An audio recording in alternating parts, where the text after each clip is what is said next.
We are online live on YouTube also. Let me send the link to all the development officer YouTube link. Yeah.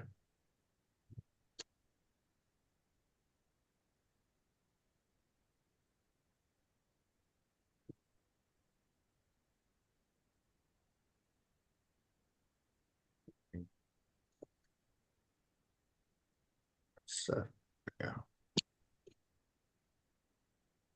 Helping. Yeah. Very good morning to my dear development officer SBS and Likas. Extend a very hearty welcome to each one of you. I wish you a very prosperous, healthy, wealthy 2024-25 financial year. Let this year we create great records. We make our agents to earn in crores. In crores, we'll make them to earn in crores. So this profession is so unique that I'm muting all. Dwarakanathan sir, you can Yeah, unmute yourself. sure. This profession is a unique profession. Development officer profession is very unique because when we make others earn more money, we automatically become richer. We make 10 agents richer, we become rich. So, in this process, the slogan for this year, learn more, earn more. That is what I have coined for this financial year. Learn more and earn more. So when your agents are going to learn more, definitely they are going to earn more. And once again, extend a very hearty welcome to all of you and a very warm welcome to our Dwaraknath sir, who has consented to take two sessions. The part one he has conducted on 23rd March. Now on 20th April, he is taking on part two. It's not nice on my part to what do you call ask his vast experience and rich experience to capsulate it within half an hour time. But Sir has agreed.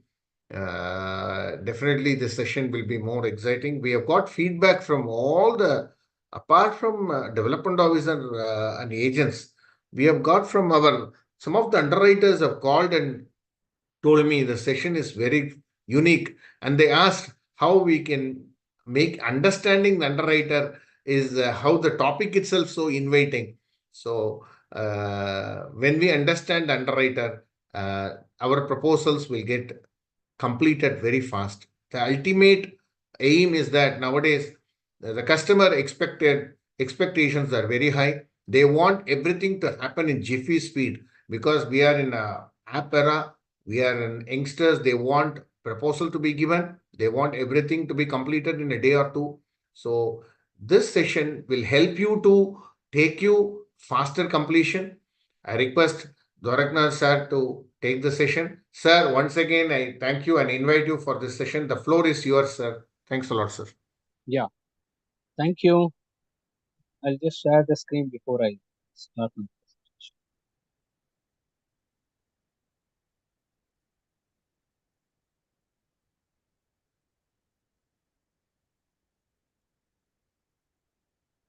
Yeah. Good morning to one and all. Happy to meet you in this new financial year.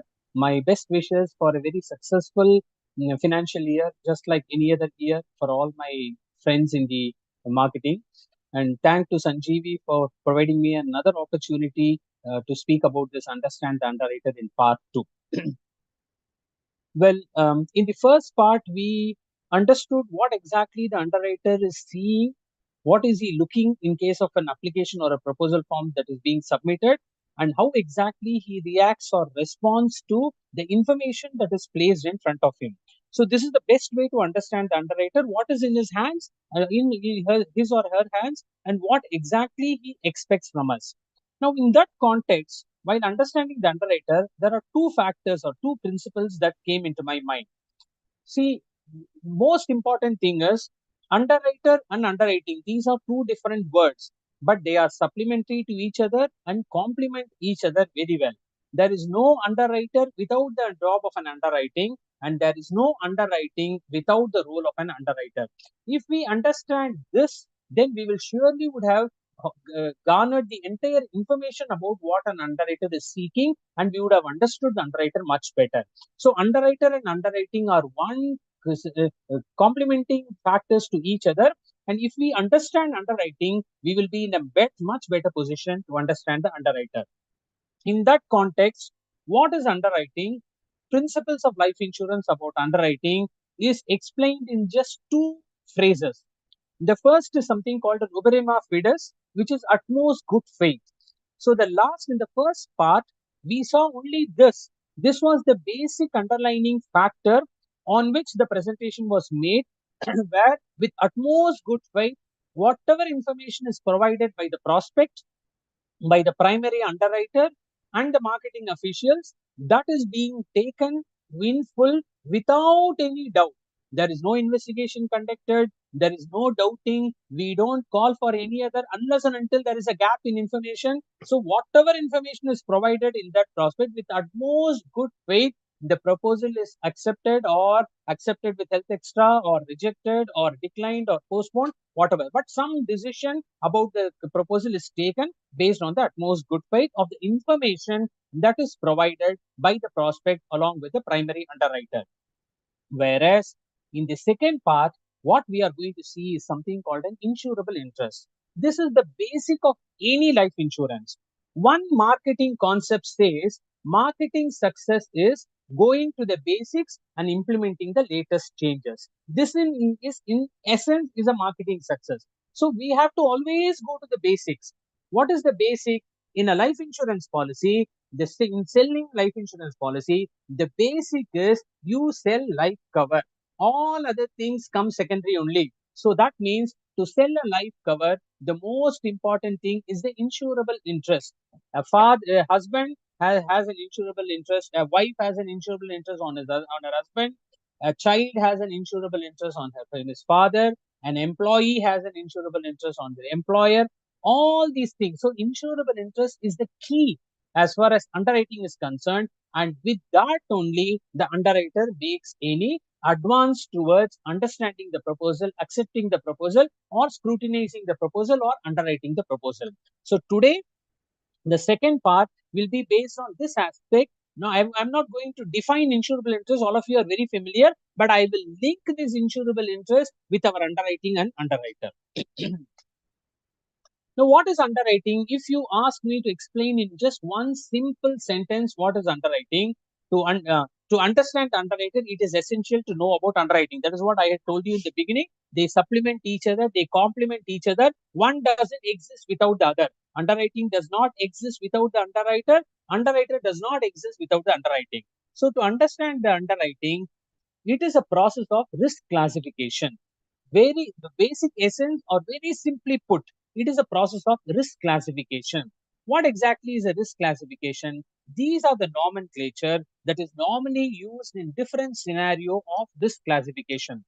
See, primarily you might not come across these words in any of our proposal papers or underwriting decisions. No, but the point is underwriting is done. The underwriter does this only. Through this only he classifies the risk. What is the preferred risk? Everything is in order. He has a good earning capacity, he has a standard health, his profile is good.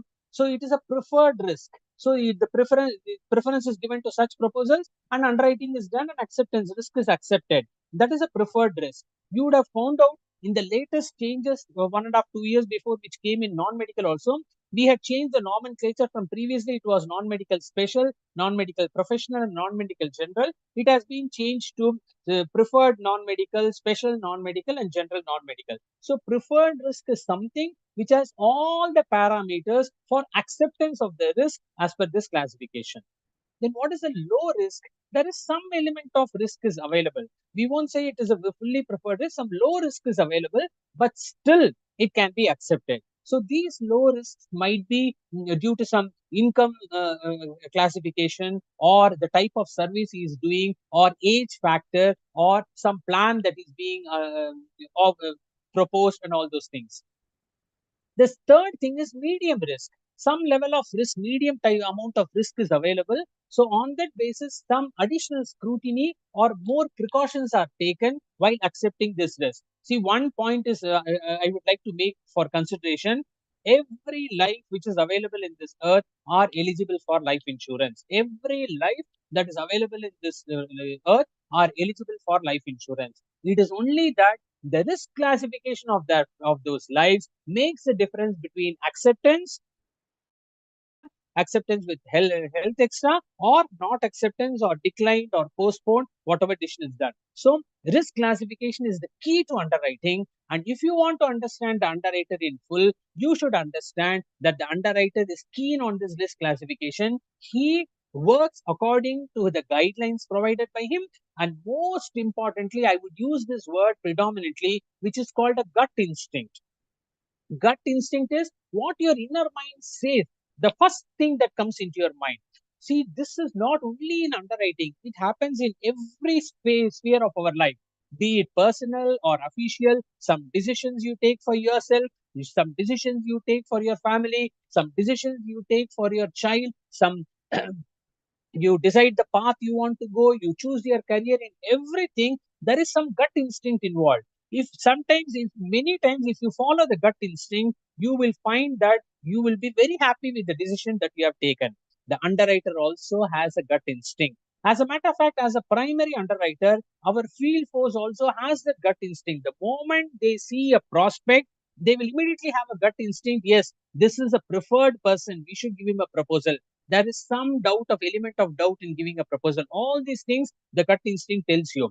I am not saying clear that you should base your every working on gut instinct only. That is not my consideration. But the point is, gut instinct also works. So in a medium risk, there is some level of risk is available. In a high risk, the risk is so high that additional requirements are called for, be it medical requirements or financial requirements or MHR, and all these things are called for to assess the risk in a better way. So, whenever an additional requirement is called, either from a medical angle or from a financial angle or any other documentary evidence or in a special MHR, it is just that the underwriter wants to classify the risk properly. Nothing more, nothing else, nothing else. Every underwriter wants to complete the proposal and put a decision on that proposal. For risk classification, he or she needs additional information which will provide him the opportunity, the ambience, and the holistic approach towards underwriting the proposal. This is the basic understanding we should have about an underwriter. So, this is the process of risk classification. Underwriting is basically risk classification. Proper selection and classification of risk is the essence of underwriting. Our field force are doing proper selection. I would go to the extent of even saying that 70% of the risk classification is already done by the primary underwriter.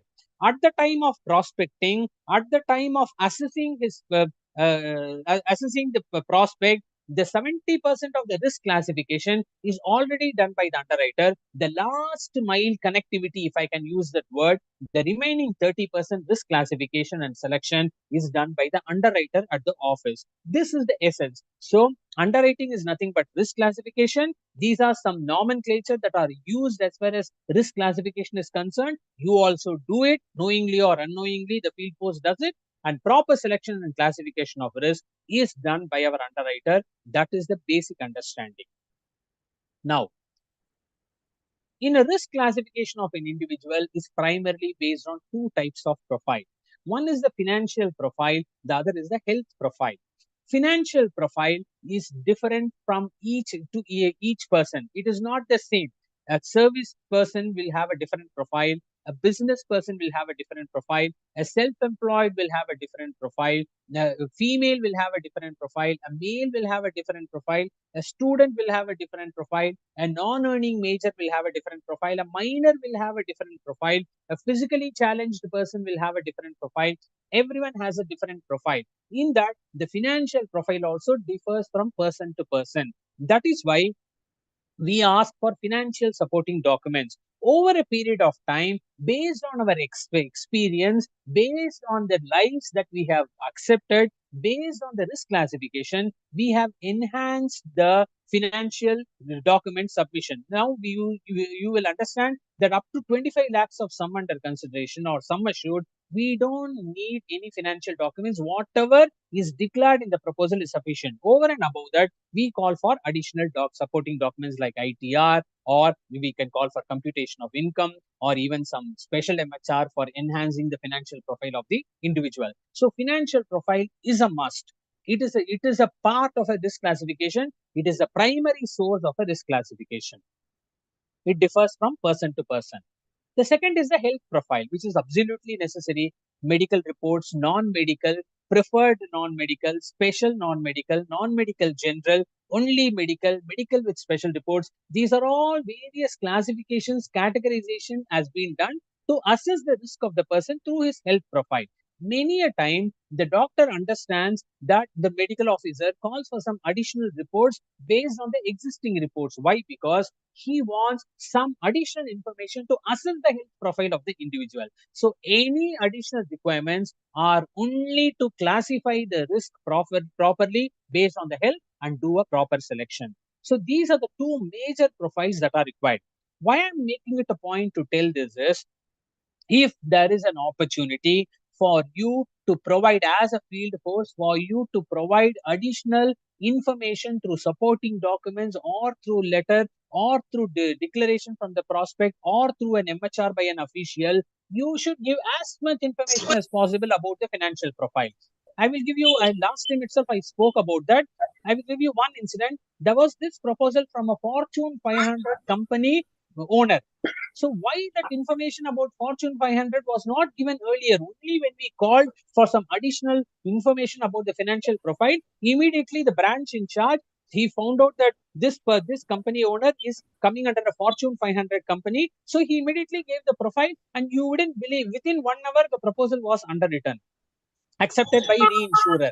So that means any additional information that you have about the financial profile, you should be willing to provide voluntarily to enhance the financial profile. That is the understanding about the underwriter. So these are certain factors which it have to be imbibed within ourselves while we submit our applications. Other profiles are, apart from this financial and health profile, or something called a social status. Okay, so there are many things, like someone is a president of the Lions Club or the Rotary Club. Someone has been social, doing some social work here and there, has been awarded some awards. All these things enhance the social status and the profile of the customer. PEP, I had explained last time itself, whether he's a politically exposed person or not. Person subject to litigation.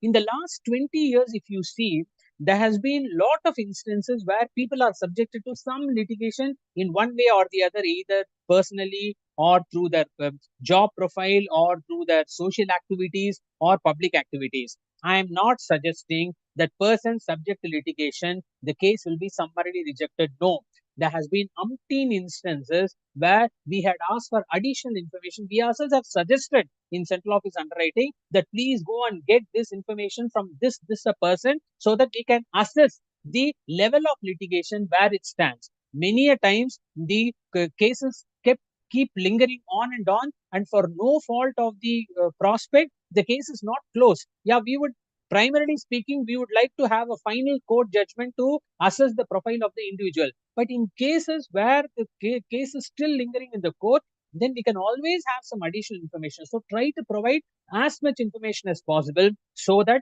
it enhances the profile of the individual, either through his social status or through his other activities. So these all factors, these all profiles influence the risk classification. The more information you provide with clarity, the better it is for the underwriter to classify the risk. Okay, so this is very important in the understanding the underwriter.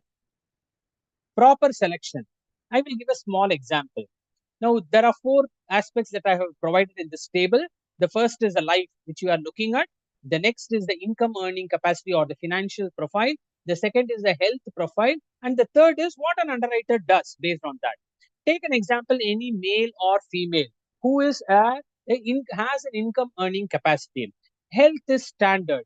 Then what we do, it is almost a preferred sort of a risk, because earning capacity is there, health is standard, male, female. So the immediately selection is done, risk classification is done, and underwriting is done, and decision is given. Now the point is, what happens to the last four lives? housewife, non-earning by the nature of the profile itself, non-earning life, but health is standard. Do you accept? There is no insurable interest, basically, primarily speaking from the earning point of view.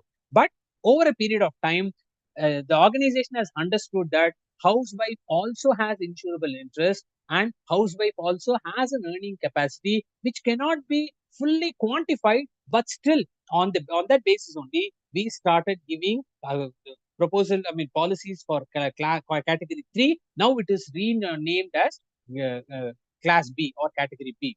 Now, the student is financially dependent or otherwise fully dependent on the parents, but non-earning, but standard life.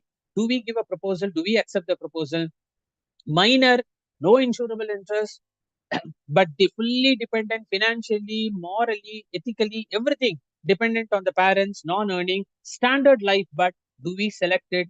Highly qualified, 25, 26-year-old, PhD, MBA, foreign university, all those things, highly qualified, but not employed till now. He or she is looking for employment. Standard health, still father, he is dependent on the parents only for finance. Do you select it? But we have plans for all these categories. Housewife, we have females, many underwriting guidelines of plan underwriting guidelines. If you see, we say that housewives are allowed. Housewives are allowed under this plan. Student, yes, we have separate guidelines for students. Minors, yes, we have separate guidelines for minor lives and non-earning majors, and highly qualified up to the age of 25 or up to the age of 30. We have specified that this can be given funding. What do we do actually? That means whenever these sort of proposals are there, where the financial profile is absent but is dependent on the nearest individual, then we have to provide adequate information by way of proper documentation so that the underwriter is able to understand it. Housewife, yeah, husband's insurance or husband's income. Student, parents' income. Minor, parents' income. Highly qualified, parents' income. So these are certain factors for proper selection. We have to provide information. Information is the key. Information by way of documentation or otherwise is the key to proper selection. Now, in that sense, what sort of an information is required, where exactly it is provided in the proposal form? You will find that over a period of time, the proposal form has become enlarged. You would also find sometimes irritating to fill so many things, but regulatory guidelines suggest that maximum information has to be sought from the individual to underwrite the proposal through proper selection and risk classification. So we are duty bound to get as much information as possible from the prospect. It can be section wise, section 1, section 2, section wise, personal history, family history, health history, all these things. That is why the proposal forms are sacrosanct, in the sense every question is as important as the other. So in those questions, how do you give your responses depends on how the underwriter understands the proposal and selection or risk classification he does. First and most important is information about health habits, etc. of the minor. Special MHR in case of matching insurance not available. One primary aspect, which is the basic underlining factor, is minors cannot have insurance more than the parent's insurance. That is why we insist on matching insurance. But there is always an exception. There is always an exception that even if matching insurance is not available, we can give central office or zonal office, some guidelines are given as to how to accept it. But for that, proper information has to be given why that matching insurance is not available. And more importantly, in minor special MHR, if you see, there are certain special questions about the health profile of the minor. The special MHR giving official has always responded saying, we are not doctors, we are not medical practitioners, we cannot assess. But in your own assessment, you should be able to give. Why? Because there is a deviation from the basic underwriting guideline. What is the basic underwriting guideline? We should not go beyond the matching insurance of the parents. If you are going to go beyond the matching insurance of the parent, which is a deviation from the normal underwriting guideline, but an exception, you would have to give some additional information as to why you prefer to give additional insurance on the minor when matching insurance is not available. That is what we are giving through that special MHR. So these responses are very important. Any blank or not given will immediately not make the underwriter eligible or make the underwriter effective in making the proper selection or risk classification. Equal sibling insurance not available. Many a times we have seen what happens is the younger child. Normally, high insurance cover is sought on the younger child with little or nil insurance cover on the older child. This is primarily not accepted because the basic norm again is equal sibling insurance. If you ask a parent, do you think he will differentiate between these two children for any other matter, be it food or clothing or education or taking them out or spending money on them? Then why there should be a disparity in life insurance? So primarily, if higher insurance cover or difference equal sibling insurance is not there, we are not suggesting that it be rejected summarily, but give us proper explanation. Give us information as to why you do that. Some information, some clarification, some representation, the policyholder always gives actually. So that is essential at the beginning itself. You have to give along with the proposal itself when you as a primary underwriter is aware that equal sibling insurance is not there. Housewives, husband's equal insurance not available or nil insurance of husband. A clarification is absolutely necessary from the life assured and or the husband as to why he is funding the life cover or life insurance proposal on the wife, but why he doesn't have an equivalent insurance, or why less insurance is there, or why no insurance is there. That reason is absolutely essential for underwriting the housewives, where this sort of a situation comes. This is again a classic case of funding from parents for married daughters. Normally speaking, unmarried daughters, the parents are eligible for funding. We always do that. But when a daughter gets married and goes into another family, we find that still the parent, the biological parent, wants to fund the daughters who are married daughters for the life insurance proposal. Why do we do so? Why? We want some information as to why they want to fund. I will give you some reasons or cases as to why we want that information. There is a possibility that there is more than one daughter or more than one sibling in that family. Why you prefer this daughter who has got married? What is the level of insurance cover you have given to the other person? Or whether this person is the only daughter or only child in the family where the entire asset portfolio could be transferred in future to the daughter, or everything is being bequeathed to the daughter. So these are certain factors, these are certain information that you have to primarily give pinpointedly. This representation should come from the funding person along with the life assured, and also through the special MHR it has to be described. Special representation with reasons from the funding parent is absolutely required. We, in my experience, we have underwritten cases in central office where the parent has funded the daughter who is a married daughter who has gone into another family. But you should give reasons. These are very important. The underwriter has to understand as to why this sort of a funding is being done and how it can be accepted. Okay. Special MHR by the marketing official, the MHR should be very crystal clear as to what exactly is the reason for funding of the parent to the daughter. It should not like, see, there are certain sentimental issues are always there, but that will not again suffice. She is my daughter, so that is why I want to give. That might be a real factor, but the point is we need some additional information which only the prospect will be able to give, that you have to provide as far as this funding is concerned. And last but not the least is the NRI, very uh, uh, most important prospect in our marketing phenomenon. We find that the passport copies, all pages are being submitted. And there we find that stamp and seal of different countries are there in different dates. Then if the NRA has visited different countries, we summarily need the travel questionnaire has to be given, because the underwriter wants to assess what is the period till which for which he has lived in that country or resided in that country, either for business or otherwise.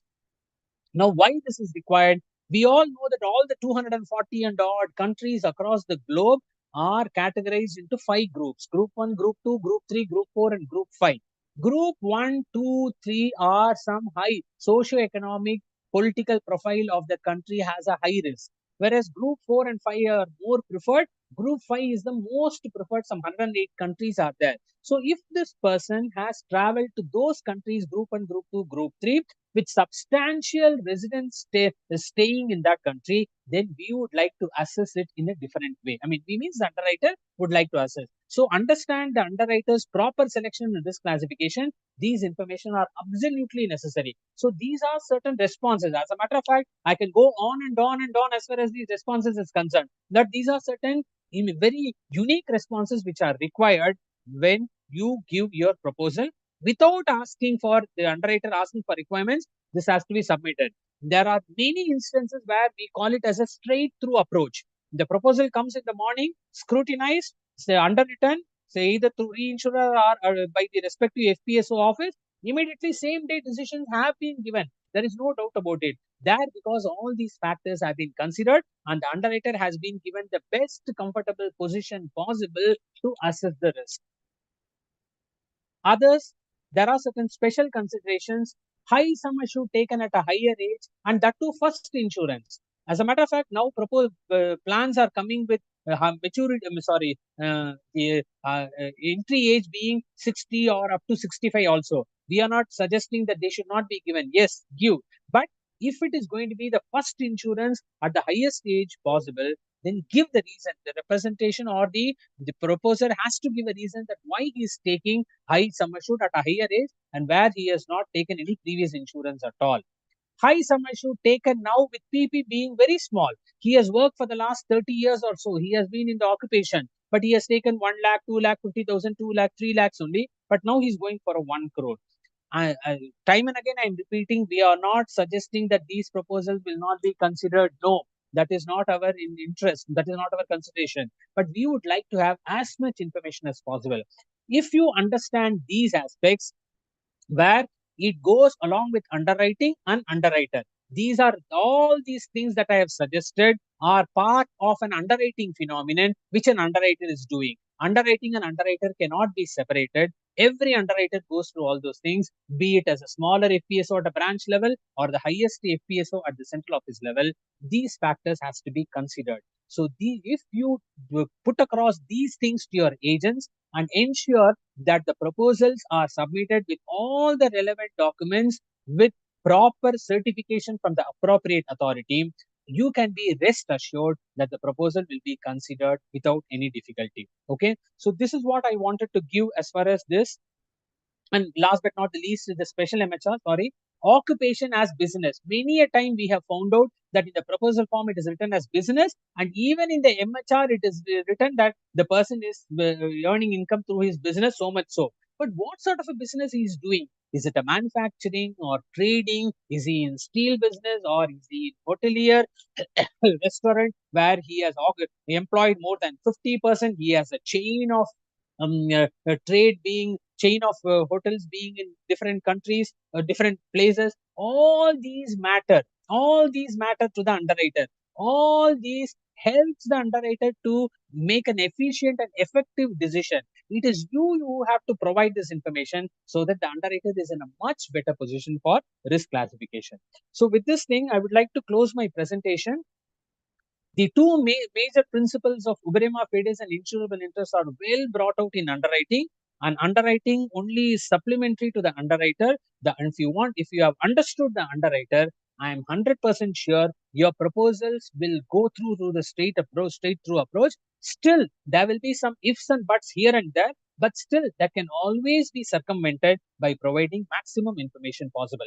And I am really thankful to Sanjeevi for providing this topic, which is one of the unique topics. There are runaway topics like plans, product comparison, or other things. But understanding the underwriter who is behind all these things, actually, he has been brought into the limelight because of this special topic. There have been many underwriters who have talked to me after the first part, saying that, sir, you given a different profile to the underwriter itself, but that is actually a truth. So I'm happy that this opportunity has been given to me, and I'm thankful for all of your participation. I sincerely hope that this presentation will be shared by all of you to your through you. It has to reach the hundreds and hundreds of your agents so that they also benefit from this understanding the underwriter. Thank you very much. Sir, I thank you, sir. I really thank you. Wonderful, wonderful session for the wonderful session. I'll be taking 1 or 2 minutes more. Says such a rich, vast experience. Sir has actually given it in half an hour. We'll be having a lot of doubts. In future, I would like to collect all the FAQs, frequently asked questions, so that one session I request you to kindly in a future or a couple of months or 4 or 5 months later or mid of September, where you will be clearing all the FAQs we have and what are the mistakes we do it. I would like to share one small things. When we start understanding the underwriter, then our presentations will be good. Uh, in fact, give tough cases. Tough cases will make us to learn. Normal cases will not, because uh, how to learn from underwriter is an art. So we talk to the underwriter. When you give tough cases, they will seek some explanations. So we through that, sir, why you are asking this, madam, why you are asking these doubts? Let me learn. I would like to understand. They are depends upon their timings, and they will give. Even sir has asked me. What are all the requirements he has asked. Sometimes I asked him, sir, why you are asking for this? Then he has given me the reasons also. Give tough cases. And then I would like to quote an example. One case was declined by a central office in 2008 on the basis of operation done at the age of 30 days of the baby, a lady life, when she was 23 at that time.